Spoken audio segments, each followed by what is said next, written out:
What's up, guys? Welcome back to Newswave. Well, yesterday we had one of the strangest games leak out a bit early from Sony. This being another one of their remake or remasters similar to The Last of Us Part 1. This, however, is for Horizon Zero Dawn. Yeah, we'll go over that here today. Also, we are going to be talking about another one of those impossible Switch ports that has really impressed reviewers.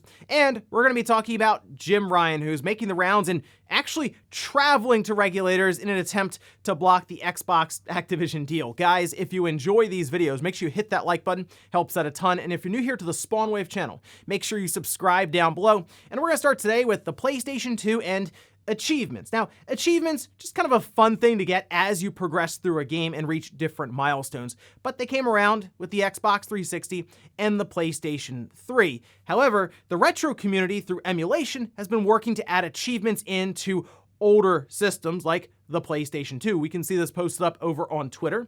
This from Retro Achievements, where they say, "We are gladly able to announce that the PlayStation 2 is now a supported platform on Retro Achievements with over 80 sets on launch date and more following soon." If you're unaware, this website, Retro Achievements, does just that. They add achievements to retro games, and they have modified emulators that will unlock the achievements as you play through the games, and you can make an account, track your achievements, compare them to your friends, and on the PS2, they have over 90 games currently that are supported, and there are some classics in there, like your Gran Turismo 4, your Dragon Ball Z Budokai, Devil May Cry 3, Dragon Quest 8, Crash Bandicoot, Wrath of Cortex, Bully, on and on and on. So a really cool and fun idea here. If you're interested in this, I would check out their website, get set up with the emulator, and you can start playing through PS2 games and earning achievements. Also, we did talk previously about how Embracer Group made sure everyone was aware that the intellectual properties they now owned after picking many of them up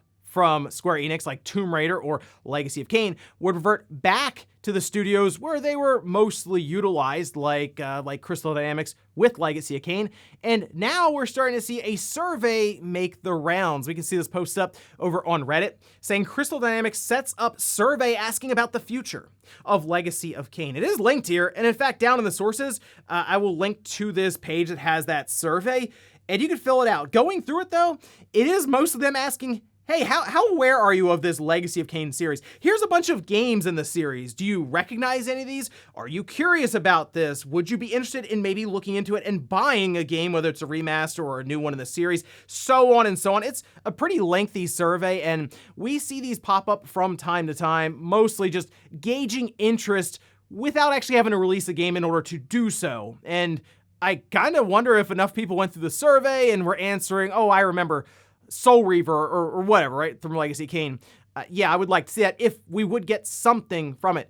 I do believe they'll at least, very least, remaster some of these older games in the Legacy of Kain series, mostly because that's what Embracer Group does. After they get intellectual properties under their umbrella, they then start to go back and do light remasters, mostly porting them, smoothing things out, making sure the controls are correct, and then releasing them at more budget-oriented prices. But anything we can do to get Legacy of Kain back in the spotlight, I'm all for it, so make sure you check out down below in the sources for a link to the survey. Oh, and when the Xbox Series X and S released, there was one major feature that was highlighted by Microsoft, and that was Quick Resume.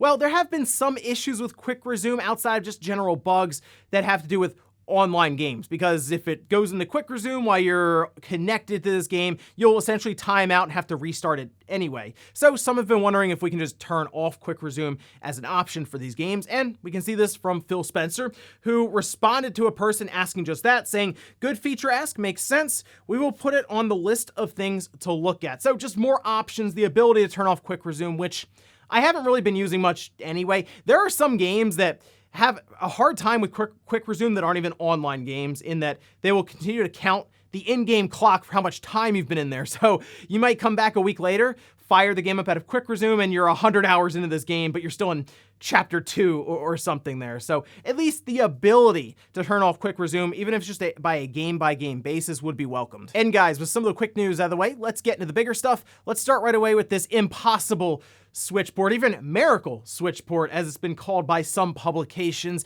and it's generally impressed reviewers across the board, and that is Nier Automata. We can see this over on Metacritic for the Switch version in particular, that It seems to be matching the PlayStation 4 version at an 88. Now, there's only 8 critic reviews, whereas the PlayStation version has over 100, so the Switch version has a ways to go here, but that tends to happen with later ports to the Switch. Remember, this game is 5.5 years old now, so you're not going to have as many people rushing to review it. But at an 88, that's great news because there were some concerns around how this port would go over moving to the Switch, but Virtuos appears to have done a very, very good job with it. If you look at the split, it's just 8 positive.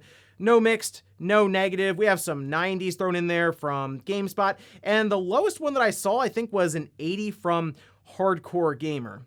If you take a look at, for example, we have RPG Site saying Nier Automata for Switch is a miracle port. Now, it does still run at 30 FPS, so it's not unlocked, I would say, like we had for the PS4, or even just touching 60 frames per second consistently on like the Xbox Series system through backwards compatibility and all this. So I still kind of look at it as a port that maybe isn't going to be the best for someone who has played it on other platforms or isn't interested in the portable nature of the Switch. But if you're someone who takes advantage of the hybrid nature of the system or would even just play it completely in handheld mode on a Switch Lite, yeah, this appears to be a very good port and an awesome way to experience it. And then couple that with the fact that there is a physical copy that is all on the cartridge and it's $40 is, again, pretty impressive all the way around. I usually see the cartridges for these games and cross my fingers hoping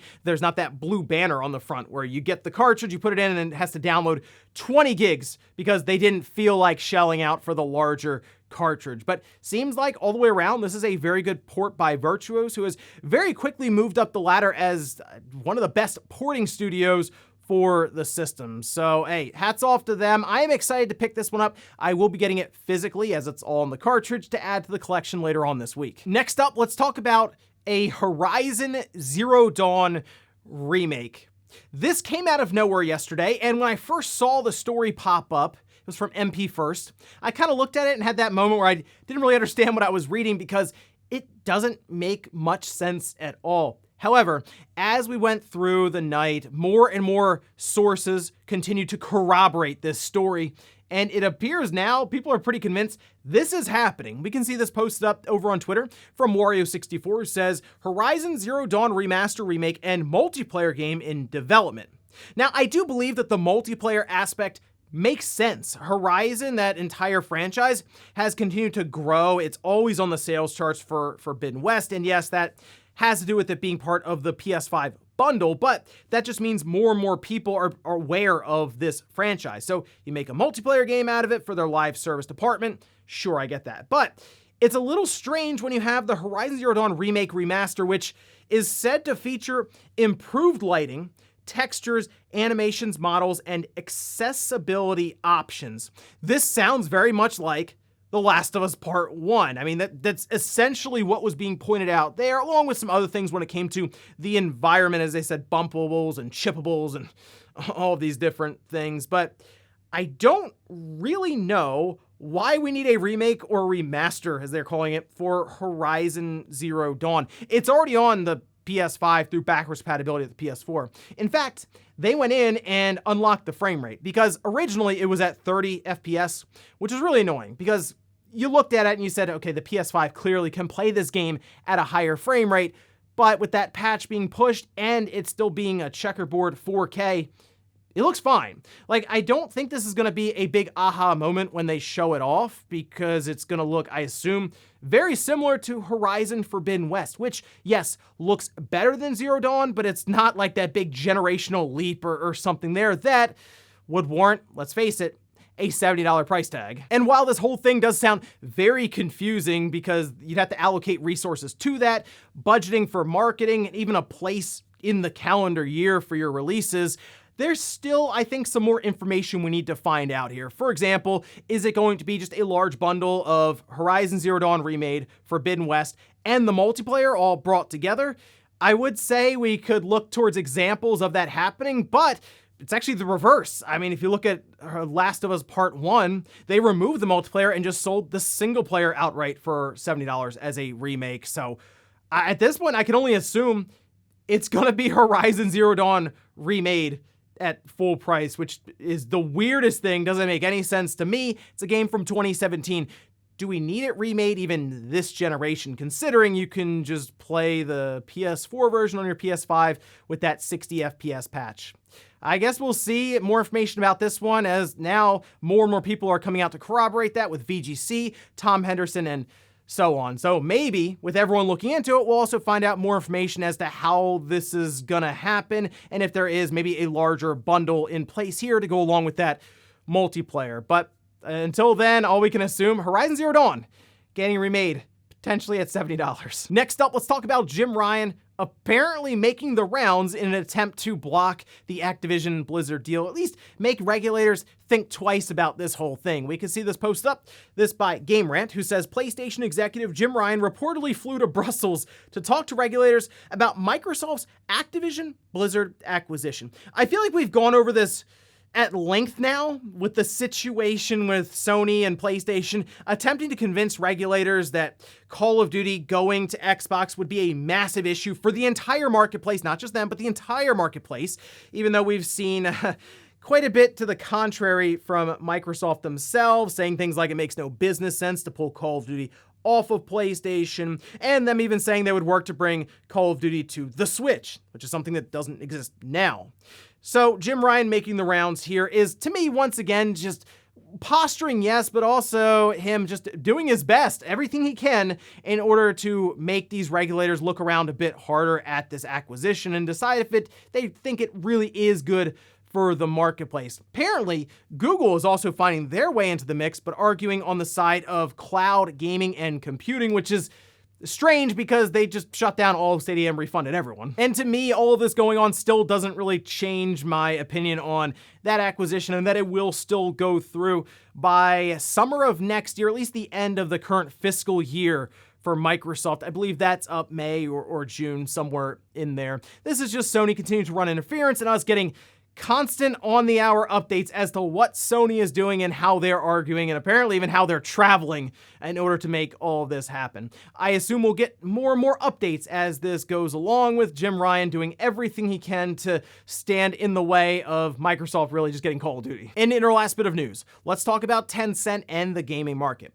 We have observed Tencent continuously investing, most times as minority stakes, in different game companies and startups, but we have also seen them completely buy out 100% ownership of different studios and even publishers. But now it appears they could be getting even more aggressive and look to just go full majority stakes in many upcoming investments. We can see this reported by Reuters, where they say it is now aggressively seeking to own majority or even controlling stakes in overseas targets, this being Tencent, notably in gaming assets in Europe, the four people with direct knowledge of the matter told Reuters. The shift comes as the world's #1 gaming firm by revenue is counting on global markets for its future growth, which requires a strong portfolio of chart-topping games, the source says. So a lot of things happening with China and their economy currently. Tencent now looking outside of China for a lot of their investments. But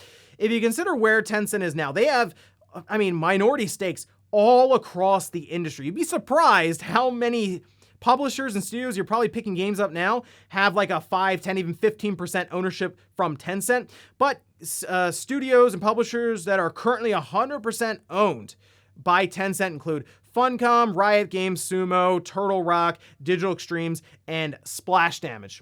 Appears that they, I would assume, have some already sized up and they're deciding if they're going to move on those or not, but it sounds like they're looking to make some big splashes, they say, with some chart-topping games. So get ready. You think Tencent's already intertwined with gaming? Sounds like they're going to be much more apparent here pretty soon. And before we go to the comment of the day, we're going to take a look at the poll that I posted up yesterday, where I ask, which type of Mario platformer do you prefer? 70% went with 3D Mario, 30% with 2D Mario. I get that because 3D Mario does feel like a larger adventure, and it feels like there's more innovation with the mechanics that they would have, whereas with 2D Mario, you're limited. It's a 2D plane, so there's not as much you can do there. There's been rumors about there being a new 2D Mario game in the next year or two, and the biggest question around that is, how do they innovate so that it feels new and fresh and different? And hey, that's for Nintendo to figure out there. I mean, they did New Super Mario Bros. U Deluxe. They didn't even take the U out of it. Still sold really well at $60. So I feel like a new 2D Mario game would sell. I would just like to see them do a bit more, maybe to advance that form of Mario game going forward. And we'll finish up with the comment of the day, as you're seeing here. This is from Sherry saying, I feel like Google saw the billions companies like Activision and EA make with their microtransaction games and thought they could just jump in and get a piece of that pie, but they didn't put in any effort to develop anything and thought they could just sell off their name alone. Yeah, you're right. Google showed up and said, hey, we're Google. Buy games from us. And they didn't realize that it's a very competitive market in gaming and you have to show up with more than just the technology itself, which the Stadia tech did get better as they went along to where it was getting closer and closer to a native experience in terms of latency. If they were able to continue developing for another 5, maybe 6 years, it would have been close, I think. But they didn't have any kind of exclusive game and certainly nothing that would really show off the power of the cloud. They even canceled Hideo Kojima's project, which, I mean, they were going to tap Hideo Kojima into Google, their database, their servers, all this stuff, the cloud computing they have. So who knows what he would have come up with.